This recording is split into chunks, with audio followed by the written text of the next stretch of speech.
a disfrutar de un bonito especial. Ya nos podemos sentar. Gracias.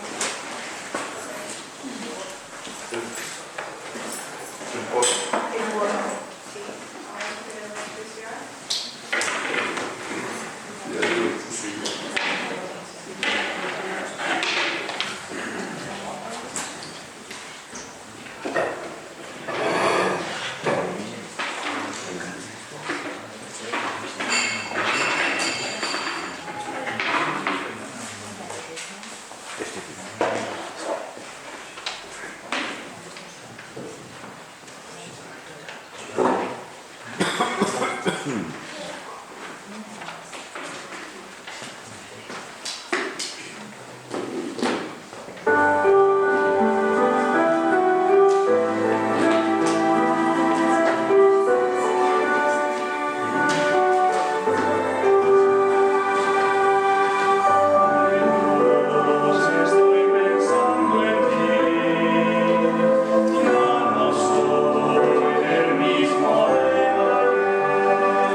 Buenas noches para todos. Oye, todavía se dice buenas tardes porque el sol no se ha ido. Luis, ¿usted se lo apagó? Vamos a hablar entonces hoy acerca de sellamiento, proceso de sellamiento.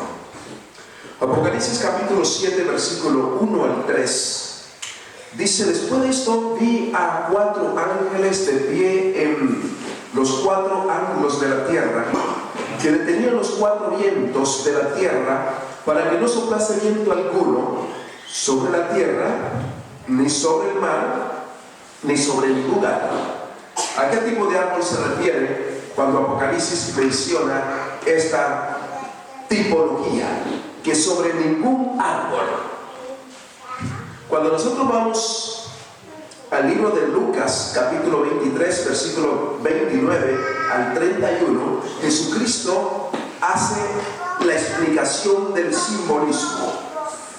Porque vendrán días en que dirán: dichosas las estériles, las entrañas que no concibieron y los pechos que no criaron. Entonces empezarán a decir a los montes: caed sobre nosotros, y a los collados cubridlos. Porque si en el árbol verde hacen todas estas cosas, ¿qué no harán en el seco? Jesucristo estaba tipificándose a él como árbol verde y a nosotros como árbol seco. Cualquier cosa nos quiebra, nos daña. Si a él, siendo fuerte, hacen todas esas cosas, dice: con ustedes que son débiles, ¿qué no harán? Pero también dice que no haga daño al mar. ¿Qué simboliza el mar en el libro del Apocalipsis y en la profecía? Mar significa mucha gente. Apocalipsis capítulo 17, versículo 15, dice: y él me dijo: las aguas que has visto son pueblos, muchedumbres y naciones y lenguas. Si agua significa mucha gente, obvio, contrario al agua, que es el tierra, es poca gente. Es un contraste totalmente, ¿cómo se llama? Contrario. ¿Cómo se dice contrario? Antagonismo. Es un antagonismo, antagónico es mejor. ¿Ya? Es el contraste. Si agua es mucha gente, tierra poca gente. Volvamos al versículo 2 de Apocalipsis 7. Entonces vi a otro ángel que subía del este y tenía el sello del Dios vivo. Clamó a gran voz a los 4 ángeles que habían recibido poder de dañar la tierra y el mar. Y les dijo: no dañéis la tierra, ni el mar, ni los árboles, hasta que sellemos en sus frentes a los siervos de nuestro Dios. ¿Hasta cuándo? Dice: hasta que sellemos en sus frentes a los siervos de nuestro Dios. Es importante saber esto. ¿Qué tan importante es el asunto del sellamiento? A veces las iglesias han dejado de predicar sobre este proceso de sellamiento, y es tan urgente, tan indispensable, que si no hay sellamiento para el tiempo final, tanto el justo como el injusto perecen igual. Yo fui a Connecticut, en Rocky Hill, Connecticut. Allí en la casa de los hermanos Verde, de acuerdo a la profecía que habían tenido el sábado 5 de enero de 1849 en Connecticut. Fui allá porque me gusta ver todas las cosas desde su origen y realidades. Ese está allí en Rocky Hill, Connecticut. Todavía están las, digamos, donde llegan los correos, y está la indicación, o está todo verde, los hermanos Verde, la casa donde se dio la visión. También está allí en la Riverdale Herald la descripción, cuando ellos estaban orando en esa casa, pidiendo al médico divino para sanar al enfermo. Esas iniciales que ustedes ven allí son las iniciales de la Riverdale Herald, o mejor, me lo pongo en rojo, la Riverdale Herald, una de las primeras revistas de publicación. Y dice el libro primero escrito: nos dedicamos a la oración con la familia de los hermanos Belden en Rocky Hill, Connecticut, y el Espíritu Santo descendió sobre nosotros y fue arrebatado en visión al lugar santísimo, donde vi a Jesús intercediendo por Israel. Vi que los 4 ángeles iban a retener los vientos mientras que no estuviesen hecha, o no estuviese hecha, la obra de Jesús en el santuario. No era más importante la enfermedad, o no recobraba la importancia de la enfermedad. Había algo más importante que a Dios y a Jesucristo le interesaba. Solicitamos, o mejor, solicitaba oración para recobrar la salud, y todos nos unimos en súplica al médico divino que nunca ha perdido un caso. A mí me gusta mucho ese médico, esa expresión, súplica. Voy a subrayarlo porque esto juega un papel importante. Nos unimos al médico divino que nunca perdió un caso. Cuando usted entiende esto, que hay un médico divino que nunca ha perdido un caso, usted no tiene temor para pedirle a Dios que se manifieste en cualquier enfermedad, porque Él no ha perdido ningún caso. Pero dice que mientras el poder curativo bajaba a sanar al enfermo, el Espíritu Santo descendió sobre mí y fui arrebatado en visión. Vi 4 ángeles que habían de hacer una labor en la tierra y andaban en vías de realizarlas. Los 4 ángeles estaban ubicados de manera estratégica en los 4 puntos cardinales. ¿Qué iban a hacer esos ángeles? Dice que iban a retener los vientos. En profecías, vientos significa guerras, conflictos. Lo que quiere decir que los ángeles estaban reteniendo los 4 vientos. Donde no retengan los 4 vientos, nosotros estaríamos al borde también de una tercera guerra mundial. Y Dios está interviniendo. ¿Por qué está interviniendo? Porque hay algo que todavía falta hacer en el pueblo de Dios. Jesús vestía ropas sacerdotales y miró compasivamente al pueblo remanente, y alzando las manos exclamó con voz de profunda compasión: mi sangre, Padre, mi sangre. Y cuando Cristo hizo la exclamación, pareciera que Dios retrocediera en una mirada retrospectiva y vio a Jesucristo bañado en sangre, exhausto en su sacrificio. Y dice la Biblia, y también dice el espíritu de profecía, que después vi un ángel comisionado por Jesús para ir rápidamente a los 4 ángeles, y clamó a gran voz: retened, retened, hasta que sellemos en sus frentes a los siervos de nuestro Dios. Era urgente, de manera especial, el sellamiento. ¿Para qué? Para que Dios asegurara la cosecha de los redimidos. Si no había un sellamiento, el impío moriría con el santo, o el santo moriría con los impíos. La realidad es que el mundo ignora lo que está sucediendo en el cielo. Las iglesias conocen, pero sus miembros viven como si la ignoraran. Y esto es de mucha importancia. Cuando los 4 vientos iban a soplar, los ojos misericordiosos de Jesús vieron al pueblo remanente todavía sin sellar. Lo que quería decir que si el pueblo no está sellado, moriría con la destrucción con todos. No había destrucción de nadie. Por eso dice que alzando las manos hacia su Padre, intercedió con él, recordándole que había derramado su sangre por ellos.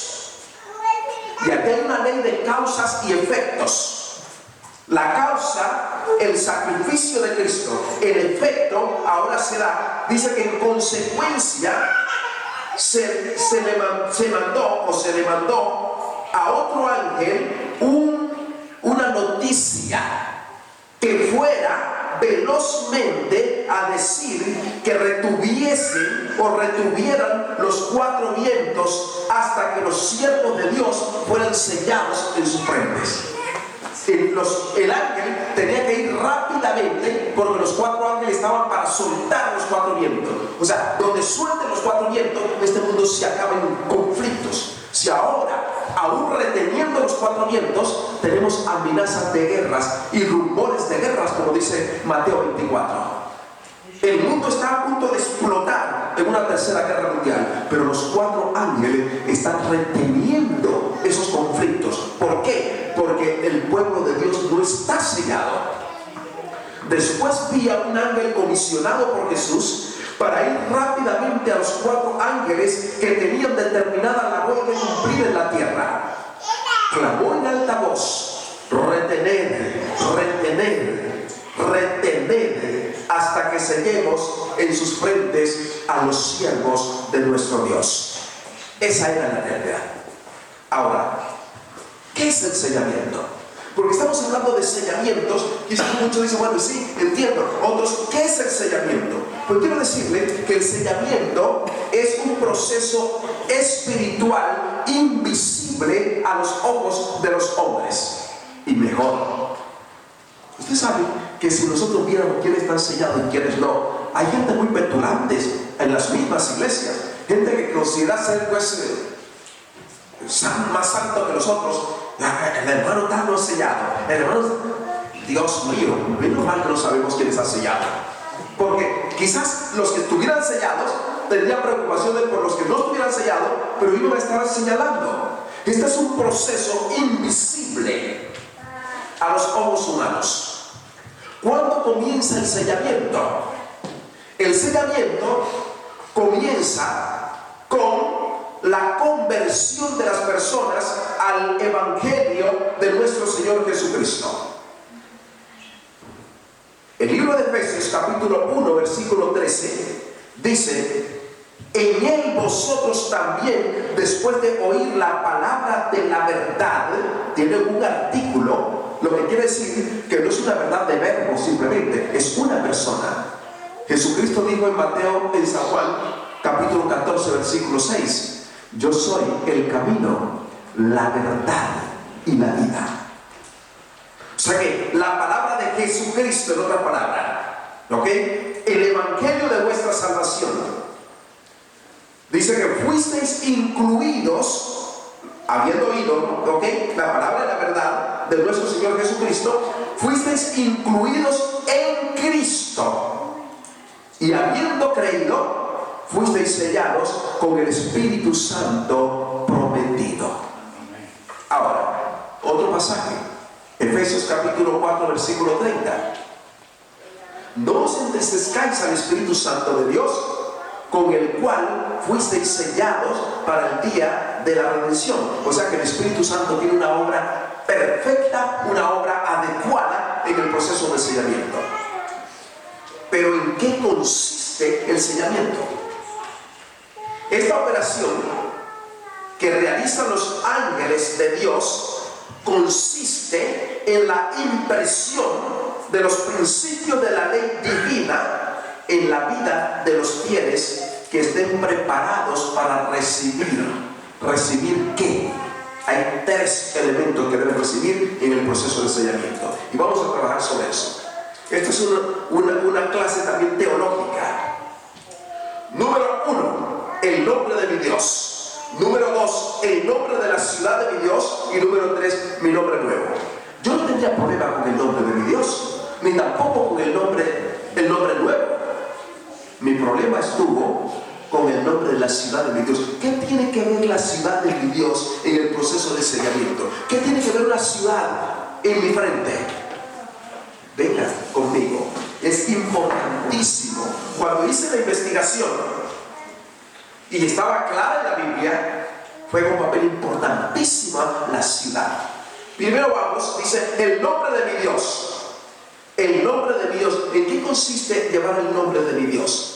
Resulta que el nombre para los hebreos revelaba el carácter, y las personas lo colocaban el nombre de sus hijos conforme al carácter que esperaban que tuvieran sus hijos. Para ellos también el nombre refleja la personalidad, además del carácter. Esto significa que los que venzan recibirán las huellas o impresión permanente del carácter de Dios en ello. La imagen de su carácter será plenamente restaurada en ellos. ¿En quiénes? En los que reciben el sellamiento. O sea, la imagen de Dios, el carácter de Dios es reproducido en sus hijos. Por eso Cristo debe ser incluido. Por eso cuando nosotros vamos a Cristo, la sangre de Cristo su Hijo nos limpia de todo pecado. Y por eso se da el proceso de sellamiento. Aquí viene el problema. El nombre de la ciudad de mi Dios. ¿Cuál es la ciudad de mi Dios?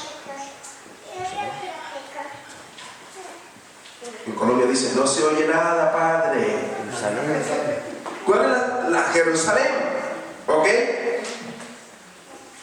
El nombre de la ciudad de mi Dios, vamos a verlo en el libro de Hebreos. Porque Hebreos es muy claro. Hebreos capítulo 12, versículo 22 al 23. Pero os habéis acercado al monte Sión, a la ciudad del Dios vivo, Jerusalén celestial, a la compañía de muchos millares de ángeles en la asamblea festiva, a la congregación de los primogénitos inscritos en el cielo, a Dios el juez de todos, a los espíritus de los justos hechos perfectos en Cristo. Lo que está diciendo es que la ciudad de mi Dios, dice aquí que es Jerusalén celestial. Ese es el nombre de la ciudad de mi Dios. ¿Y qué tiene que ser? ¿En qué consiste ir en nosotros? ¿Qué significa entonces la ciudad de mi Dios? O sea, Jerusalén. Vamos a desglosarlo, porque en hebreo el nombre de Jerusalén son dos partículas crean el nombre de Jerusalén. ¿Ok?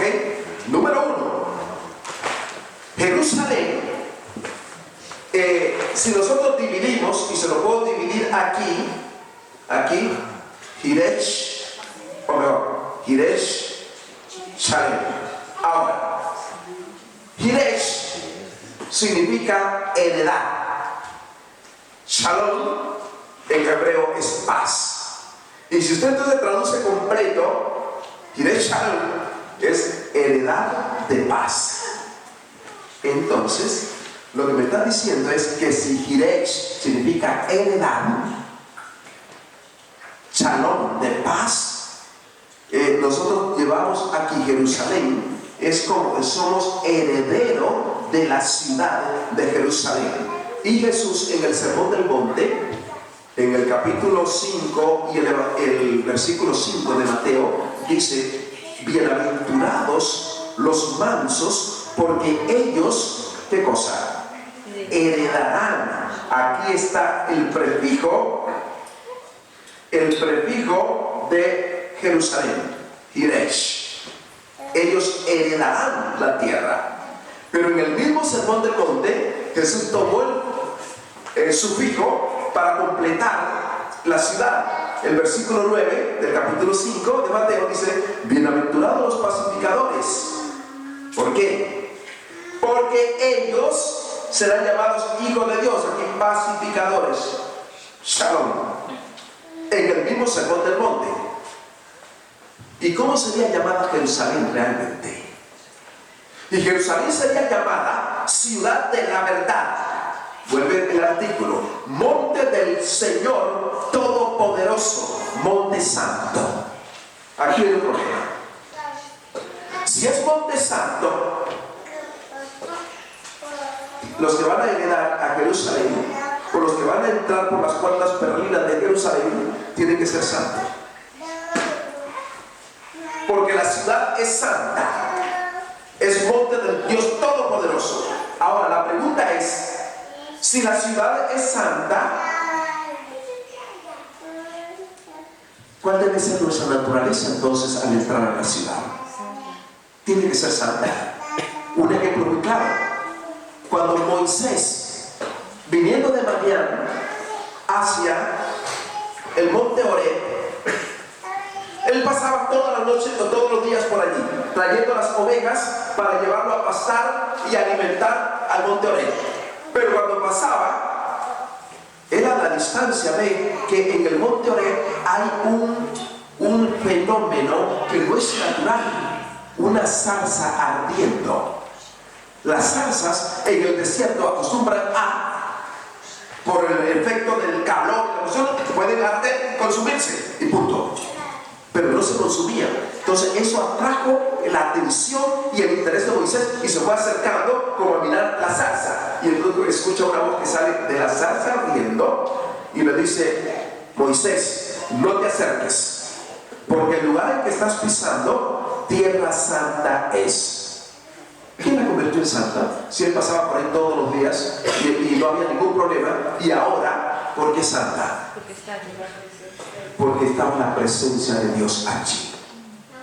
Jerusalén dice que será llamada ciudad de la verdad, monte santo del Todopoderoso.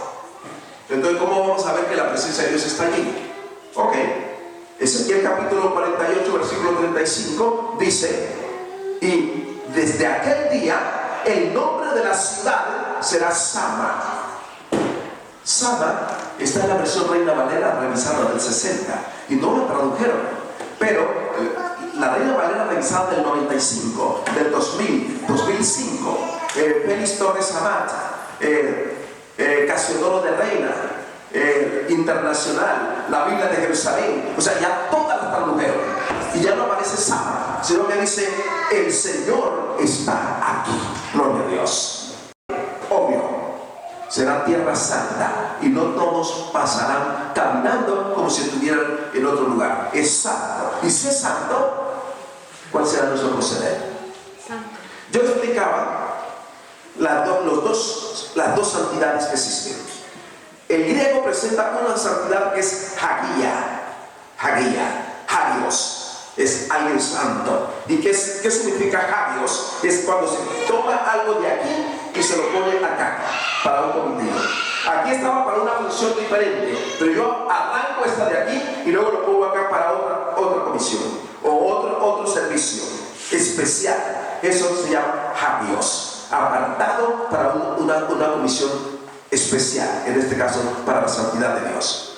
Pero los hebreos manejaban otra expresión que la Septuaginta tradujo del hebreo al griego, y es hagia ton hagion.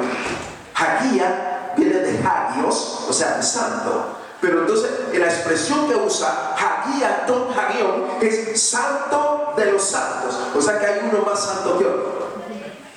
¿Sí ustedes entienden? O sea, aquí hay una santidad que yo lo aparto. Y cualquiera de nosotros, cuando aceptamos a Jesucristo, Dios ya no comienza a llamarnos santo, porque Dios no ve a la persona como tal, sino a través de Jesucristo, por lo tanto lo ve santo. Pero sobre esa santidad está hagia ton hagion. Si algo corrupto se acerca a hagia ton hagion, al santo de los santos, automáticamente se destruye. Por eso Dios le dijo a Moisés, cuando Moisés dijo: Señor, déjame ver tu rostro. Mi rostro no lo verá hombre y vivirá. El hombre que vea mi rostro morirá, porque yo soy santo. Pero no te dejaré sin ese deseo. Te mostraré mi gloria. Y entonces te esconderé entre las hendiduras de una roca, y con mi mano te cubriré. Y lo que hizo fue cubrirlo. Y entonces cuando hubo pasado, dice que Moisés vio la espalda, pero no vio el rostro. Al mirar el rostro es... Ok, listo. Entonces, cuando uno pasa de esta santidad a la otra santidad, si alguien llega a hagia ton hagion, de inmediato se destruye si no es santo. ¿Ok? Lo profano se destruye. Por eso dice el libro de Tesalonicenses, de 2 Tesalonicenses, capítulo 1 y capítulo 2, que el Señor matará con el espíritu de su boca y con el resplandor de su venida al impío, porque no es santo. Por eso quien iba a interceder entre Dios y los hombres tendría que tener dos naturalezas: la naturaleza humana para acercarse al hombre y no dañarlo, la naturaleza divina para acercarse a Dios y no morir. Y el único que pudo tener las dos naturalezas a la perfección se llama Cristo Jesús. Ahora, para nosotros ir al cielo y estar en la ciudad santa, no requerimos ser Hagiatón Hagión, porque no vamos a ser santos de los santos. Eso solo es para Dios. Pero sí, Hagios o Hagia. O sea, sí tenemos que ser santos. Porque la Biblia dice, procurad la paz, porque sin santidad nadie puede ver a Dios. O sea que es una realidad. En el proceso de sellamiento sí está demandando, porque la presencia de Dios estará en la ciudad, y dice que se llamará santa la ciudad. ¿Y por qué ese nombre se da a la ciudad de Jerusalén? En aquel día la ciudad se llamará el Señor está aquí, dice. Y si Dios está allí, la santidad está asegurada. Por eso llevamos el nombre de la ciudad de mi Dios, porque somos santos y va a pile con nosotros. Además de ser santos, Dios nos ha convertido en herederos. O sea que ustedes y yo somos herederos de la gran ciudad. Decía a una delegación de Estados Unidos, ¿para qué me preocupo con la nacionalidad? Yo tengo la ciudadanía del cielo, mejor que estos 51 estados que ustedes tienen, y a veces con tornados. España igual, Suiza igual, Israel igual, Japón, China, Corea, Dubái, por todos los sitios donde ha estado. ¿Para qué el de arriba tiene la mejor nacionalidad? Desde ese momento sentí que llevar el nombre de Jerusalén aquí es lo mejor. Ahora falta otro. Era el nombre de mi Dios, el nombre de la ciudad de mi Dios y mi nombre nuevo. ¿En qué consiste, de acuerdo a Apocalipsis 3:12, el nombre nuevo de Jesús? Dice, solo en virtud de que Dios se hizo hombre en Jesucristo, puede el hombre ser restaurado nuevamente a la imagen de Dios. El carácter de Cristo se imparte al creyente. Recibir el nombre de Cristo es recibir la confirmación de que es nuestro dueño. Gloria a Dios. O sea que hay una afinidad. Y cuando hablamos de dueño, nos damos cuenta que pertenecemos. ¿Ok? Entonces, esos tres elementos van en la frente en el proceso de sellamiento. El nombre de mi Dios, el nombre de la ciudad de mi Dios y mi nombre nuevo. Pero todos tenemos que ser sellados para vida eterna. Nadie recibe una corona en su frente o en su cabeza si no ha sido sellado. Porque aunque reciba la corona, puede ser destruido. Y se lo voy a comprobar bíblicamente que el sellamiento es una necesidad indispensable para no ser destruido en el tiempo final. Esto es una escatología. Repito, dije que escatus viene del griego últimos estudios, logos estudio, algo que tiene que ver con los estudios de Dios, que se aconteció en el pasado, pero puede repetirse en el futuro. ¿Ok? Dios dijo, tomarán la sangre y la pondrán en los dos postes y en el dintel de las casas donde han de comer el cordero. Cuando Dios dijo eso, lo primero que hizo Moisés y Aarón fue ir a donde Faraón y le dice, señores, Dios va a traer la plaga de la muerte de los primogénitos. Pero Dios, antes de destruir a la gente de Egipto, o sea, a los impíos, con esto Dios estaba asegurando al pueblo para no destruir a su pueblo cuando fuera a destruir a los que estaban en contra de Dios. Y entonces mandó a poner una señal en el dintel de la puerta. ¿De qué consistía esa señal? Tenían que matar un cordero, y al matar un cordero sacaban la sangre del cordero y luego lo echaban en un lebrillo o una palangana. En Europa, ¿cómo le llaman eso? El recipiente ese. Bueno,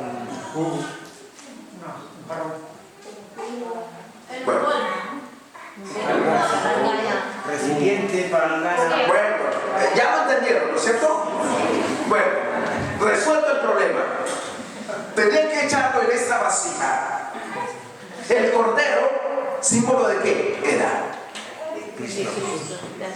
San Juan capítulo 1, versículo 29, dice que cuando Juan vio a Jesucristo el día siguiente, después de bautizarlo, dijo: he aquí el Cordero de Dios que quita los pecados del mundo. O sea que ya sabían que el Cordero era una tipología de Jesucristo. ¿Ok? Entonces, desde el Antiguo Testamento dijeron: cojan el sello para ponerlo en el dintel de la puerta, tiene que ser de la sangre del Cordero. Vengan conmigo al libro de Éxodo capítulo 12, versículo 12. Después que ellos le habían dicho a Moisés, viene la información.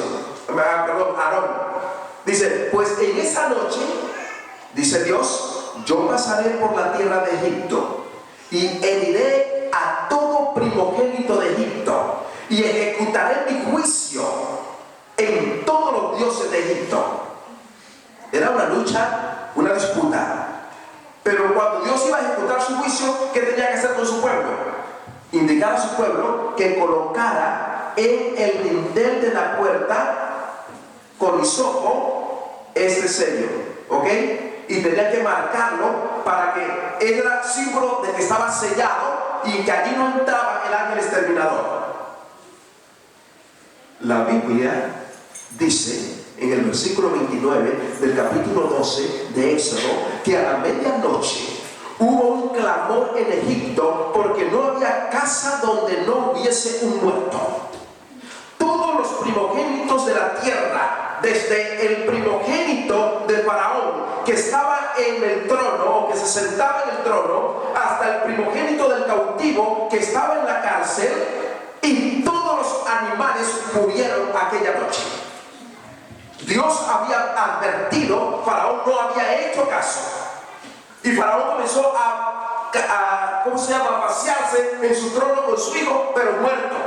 Los gritos y los gemidos de los dolientes llenaban los aires, porque todas las casas tenían muertos. No había ni una casa sin un muerto. Era una situación terrible.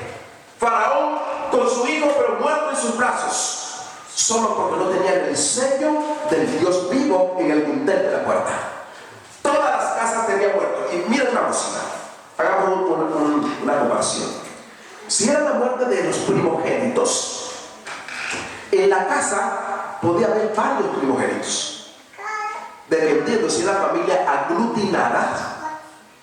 Terapéuticamente nosotros llamamos familias aglutinadas o enredadas. Son las familias donde vive papá, mamá, hijos, nietos, yernos, suegros, hermanos, todos en una sola familia. Esa familia aglutinada o enredadas. Esta es la familia diferenciada, que es la que viven pocos. Pero supongamos que fuera una familia aglutinada. Allí estaba el papá, de pronto si era primogénito, moría. Si la mamá, la esposa era primogénita, moría. El hijo de ellos, o el primogénito, moría. El nieto moría. El hermano, el suegro, si estaba ahí y era primogénito, moría. O la suegra moría. El primogénito del gato moría. El de la gallina moría. El del perro moría. O sea, había una cantidad de muertos en una casa. Cantidad de muertos. No había casa sin muertos. Lloraban. Era terrible. Las madres desfilaban con sus hijos muertos en sus brazos. Los padres abrazaban a sus hijos, pero muertos en la cama. Los hijitos menores se echaban sobre sus hermanos mayores y los sacudían. Les gritaban a los oídos, pero estaban muertos en la casa. Solo porque no tenían el sello del Dios vivo en la puerta, en el dintel.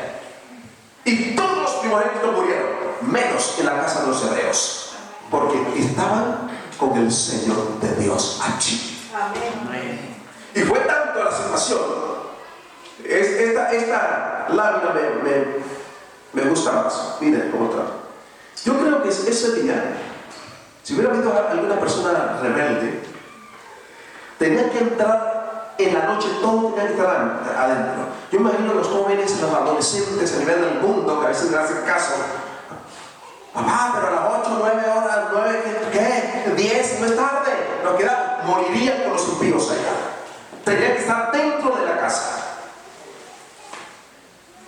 No, que yo pinté la casa, acabé de pintarla esta semana de blanco. Yo no voy a dañar mi ¿cómo se llama? Mi fachada. Mejor voy a poner ese sello en la parte de atrás para que no se me vea mala la fachada. Pues moriría.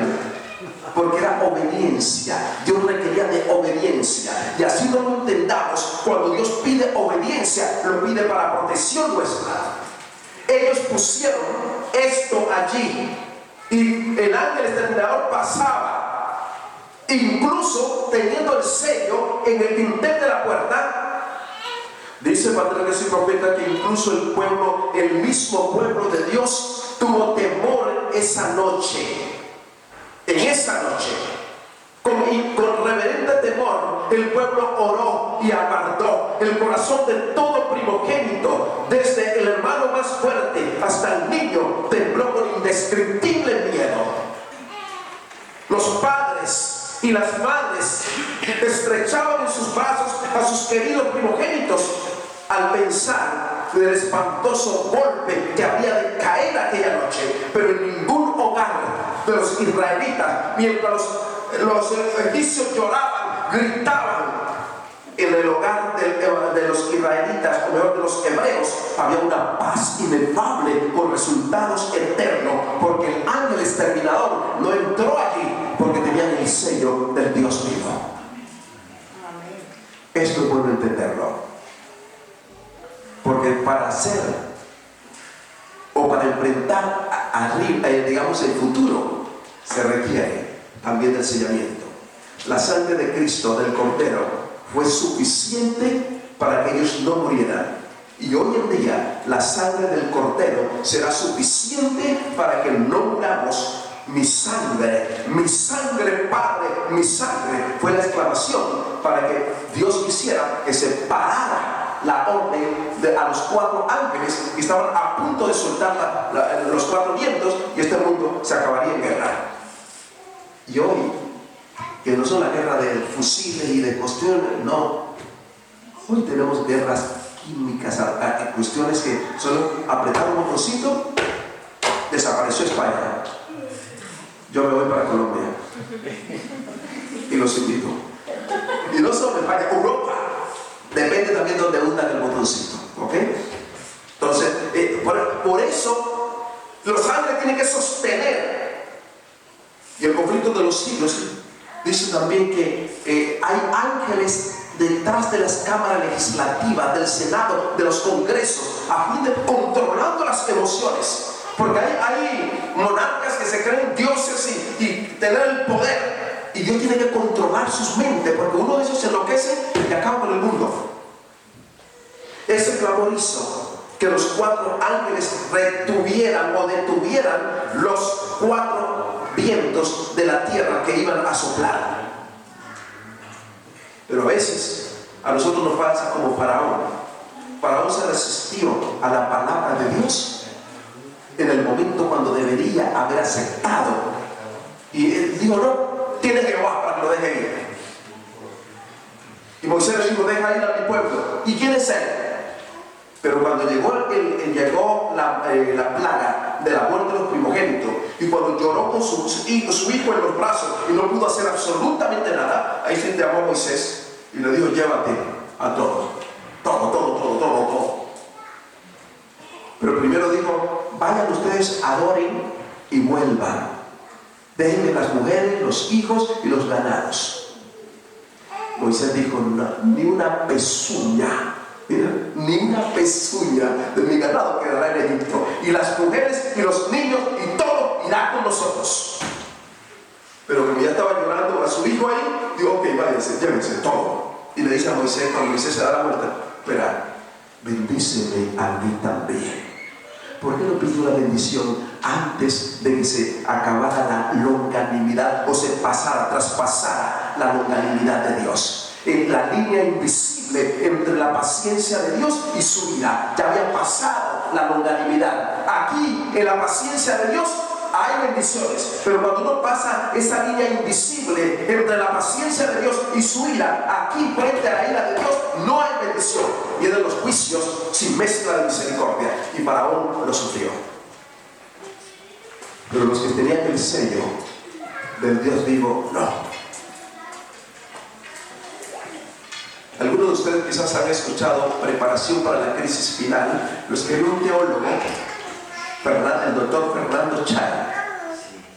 Dice en la página 47, el sello de Dios solo será aplicado por el ángel sobre la vida de un auténtico cristiano, sobre una vida consagrada, sin mancha, lavada por la sangre de Cristo y poseída de un verdadero anhelo de reflejar la perfección del carácter divino.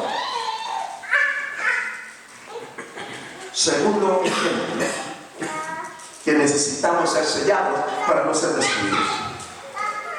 Pero antes de eso, ¿qué hizo Dios para que no se destruyeran los impíos? O perdón, que no se destruyera su pueblo de nosotros. ¿Qué hizo? Lo cogió y lo puso en, ¿se acuerdan del nombre de la ciudad? Gosén. Gosén. Gosén es una muestra del tiempo del fin. Es una escatología, Gosén. Porque ahí está a la parte delta del río Nilo, al oriente de Egipto. Y allá, ¿saben qué hizo Dios? Tenía su pueblo allá y corrió una cubierta sobre su pueblo. O sea que cuando cayeron todas las plagas en todo Egipto, allí no cayó ni una plaga, porque Dios había colocado una cubierta sobre su pueblo. Gloria a Dios. Y Dios está dispuesto a colocar, y dice el conflicto de los siglos, que Dios hoy en este tiempo ya está corriendo una cubierta sobre su pueblo. O sea que grandes acontecimientos esperan a este mundo. Volvamos al libro de Ezequiel, capítulo 9, versículo 1 al 6, donde Ezequiel tiene la visión del sellamiento. Y miren lo que sucedió. La gloria del Dios de Israel se elevó por encima del querubín que había estado y se trasladó al umbral del templo. Y el Señor llamó al varón vestido de lino que tenía la cartera de escribano y le dijo: pasad por la ciudad en medio de ella, de Jerusalén, y pon una señal en la frente de los hombres que gimen y claman a causa de todas las abominaciones que se cometen en ella. Y a los otros oí que les dijo: pasad por la ciudad en pos de él y matad sin lástima y sin compasión. ¿A qué les suena a ustedes esto? A mí me suena que no hay gracia. Sin lástima y sin compasión, ya se cerró el tiempo de gracia.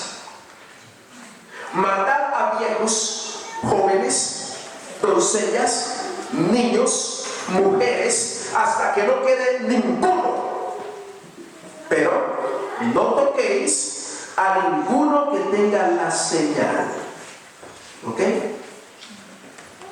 En otras palabras, a los que están sellados no lo toques. Y empezad desde mi santuario. Y dice la Biblia que empezaron pues desde los ancianos que estaban ante el templo, y cuando estaban matando, dice Ezequiel, yo quedé solo y me postré sobre mi rostro y clamé: Señor eterno, destruirás a todo el resto de Israel, derramando tu ira sobre Jerusalén. Y la pregunta es: ¿por qué quedó solo Ezequiel? ¿Por qué quedó solo Ezequiel? Porque el pueblo no estaba sellado. O sea que necesitamos ser sellados. Cuando estaban matando, dice: yo quedé solo. Y cuando él quedó solo, en visión él se postró y dijo: Señor Jehová, vas a destruir a todo Israel. ¿Por qué quedó solo Ezequiel? El pueblo no estaba sellado. Por eso Cristo ahora clama: mi sangre, Padre, mi sangre. No suelten los cuatro vientos hasta que mi pueblo esté sellado. Porque si no, moriría el pueblo de Dios igual con la gente de fuera. Esto es bastante significativo. Por eso necesitamos a veces lavamiento. ¿Por qué? Porque el lavamiento nos ayuda. Por eso dice, el sello de Dios solo será aplicado sobre la vida de un auténtico cristiano, sobre una vida consagrada, sin mancha, lavada. Por eso vamos nosotros a las aguas del bautismo, porque hay lavada por la sangre de Jesucristo. Solo Él puede hacerlo nosotros digno de sellamiento. Porque hay una virtud que cuando nosotros salimos de las aguas, salimos como si nunca hubiésemos pecado. Todos los pecados quedan en las aguas. Y Dios dice, yo le echaré a lo profundo de la mar y nunca más me acordaré de ellos. Gloria sea su nombre. Estaba en la ciudad de Algeciras. Me acuerdo de esto y me toca porque ella es una profesora, la profesora Daisy. Hablé con ella mucho tiempo, hablé en la campaña, nos conocimos bastante y yo hice un llamado para el bautismo. Ella no pasó. Y como nosotros acostumbramos a veces en las campañas registrar los nombres, y yo en la noche me llevaba todos los nombres para orar por todos los nombres ante la que estaba en el hotel. Y después de orar me acosté, yo tuve un sueño y yo creo que no fue porque había comido mucho ni porque comiera ya 6 noches. No, yo creo que fue real. Yo escuché una voz que dijo, ve y bautízala, refiriéndose a Daisy, a la profesora. Y al día siguiente cuando amanecí, esa voz me decía, ve y bautízala. Pero ella me había dicho que no. Sin embargo, tuve tanto la impresión que sabía que la voz venía de Dios, que le dije al hermano de Daniel San Miguel, el pastor, le dije, llévame, voy a ir allá, voy a ir a la señora. Y fui a la casa de ella. Cuando fui a la casa de ella, profesora, me dice, pastor, ¿por qué? Bienvenido. ¿Qué me trae por mi casa?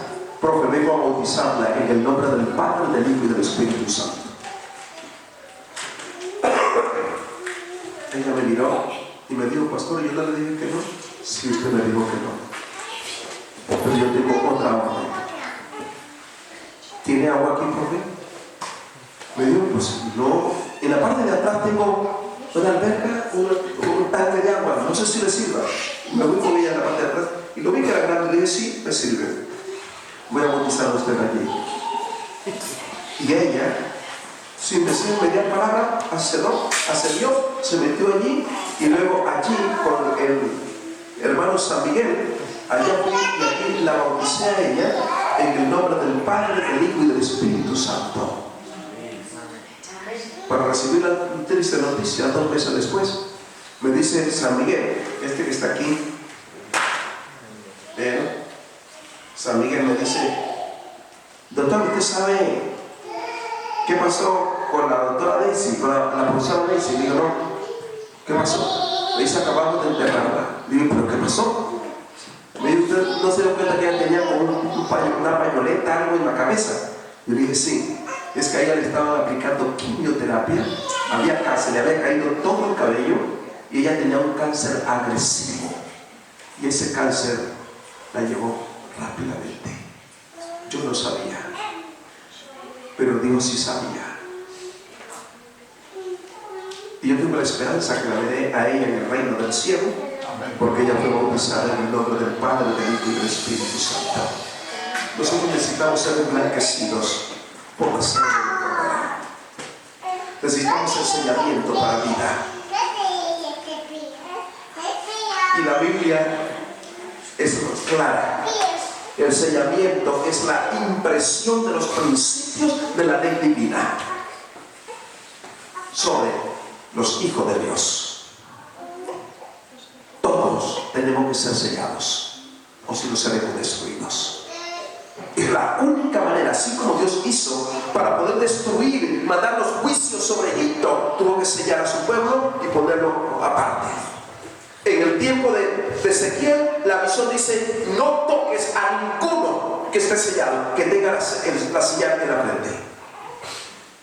entiéndanme, los que me van a escuchar a través de las redes sociales, esto es un asunto de vida o de muerte, pero solo nosotros podemos trazar nuestro destino para vida o para muerte. El sellamiento es una realidad, pero es tan grande Jesucristo, tan grande su amor, que nos ha advertido. El profeta dice: no hará nada el Señor Jehová sin que revele a sus siervos las cosas que van a acontecer. Quiero orar de manera especial. Y voy a pedirle también a Merche que venga y va a orar conmigo también. Vamos a orar porque todos necesitamos ser sellados. Todos necesitamos que Dios nos dirija y que Dios nos selle. No voy a hacer ningún llamado. Usted fue claro en el mensaje, usted entendió lo que Dios quiere de usted y de mí. Porque mañana, el tema de mañana libra de la destrucción. Y es cómo escribir nuestro nombre en el libro de la vida. Y tengo una experiencia tan bonita que me aconteció y la voy a compartir con ustedes. Milagro de Dios, algo impactante que siempre lo cuento, realmente me conmueve, porque es la manifestación directa de Dios sobre un asunto que escapa a nuestro intelecto y a nuestro entendimiento. Aquellos que quieran ser sellados, les invito a que se coloquen de pie. Vamos a orar de manera especial. Usted comienza y yo termino. Padre Celestial, solamente podemos darte gracias. Gracias, Señor, porque un día tú viniste, Señor, a morar entre nosotros, a darnos luz, a darnos, Señor, fortaleza, a curar, Señor, nuestras heridas. Te doy gracias, Señor, porque después de una gran herida, tú nos traes paz, nos traes fortaleza. Todo lo que necesitamos, Señor, es clamar a ti. Danos paz, danos gozo, esperanza, bondad, paciencia, benignidad. Porque tú, Señor, ante todo, nos diste, Señor, a tu Hijo, derramando, Señor, su sangre por nosotros. ¿Qué va a querer más un padre que tener a todos sus hijos, Señor, a su lado? Te doy gracias, Señor, especialmente porque estás sanando una herida, Señor, profunda en mí, en la cual, Señor, brotan lágrimas y tú me dices que está todo bien, que tú curas las heridas. Gracias, Señor, porque tengo confianza de que un día, y no muy lejano, Señor, podré ver a mi hermana. Gloria a ti, Señor. A mi hermana, Señor. Así será, Padre. Así será, así será. Gloria a ti, Padre. Así son tus promesas, Señor, y tú las cumplirás.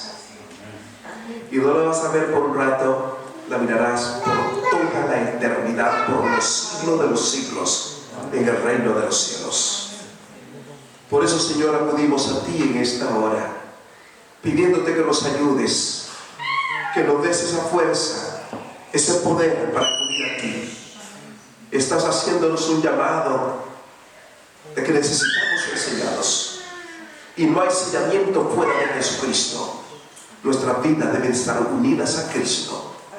Y por eso hoy he hecho un pedido, Señor, de colocarnos en pie, para que tú nos veas de pie, que queremos, Señor, hacer parte de ese pueblo que tú necesitas sellar, y que tú eres el único camino, la única verdad, la única vida que nos ayuda a tener la seguridad que si Dios está con nosotros, ¿quién contra nosotros? Prepáranos, oh Dios, para el tema de mañana, cómo escribir nuestro nombre en el libro de la vida. y poder estar asegurado. No permita, Señor, que nada nos impida poder estar en este tema y poder venir, porque es un tema de trascendencia celestial y que ha generado un impacto en nuestras vidas, porque proviene de Dios para el mundo. Quédate con nosotros. Toma nuestras vidas con defectos, con debilidades, con tendencia, pero así tú nos quieres llevar a Jesucristo, a incluirnos en Cristo para sellarnos para vida eterna con el sello del Dios vivo. Quédate con nosotros hoy y prepáranos para el día de mañana, que de gran victoria en Jesucristo te lo pedimos todo. Amén. Amén. Gracias. Dios le bendiga. ¿No puedo hacer Vamos a terminar cantando el himno alemán.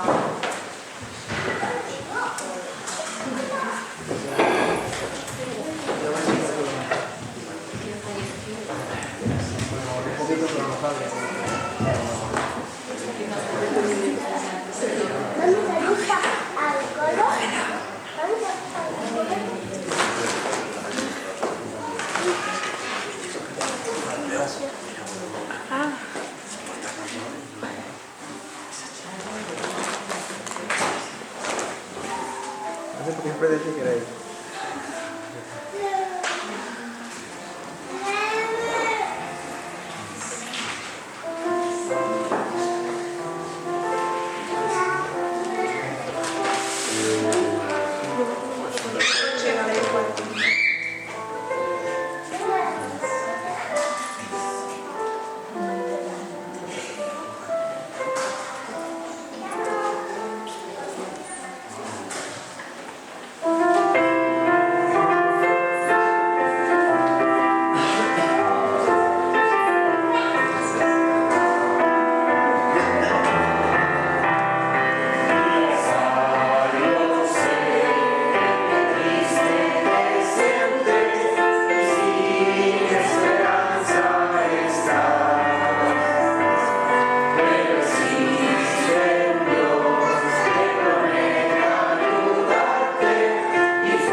Y les invitamos para una infusión acompañadita de algo.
aire libre o estaré pendiente de, oye, vamos a sacar más, por favor, necesito descargar.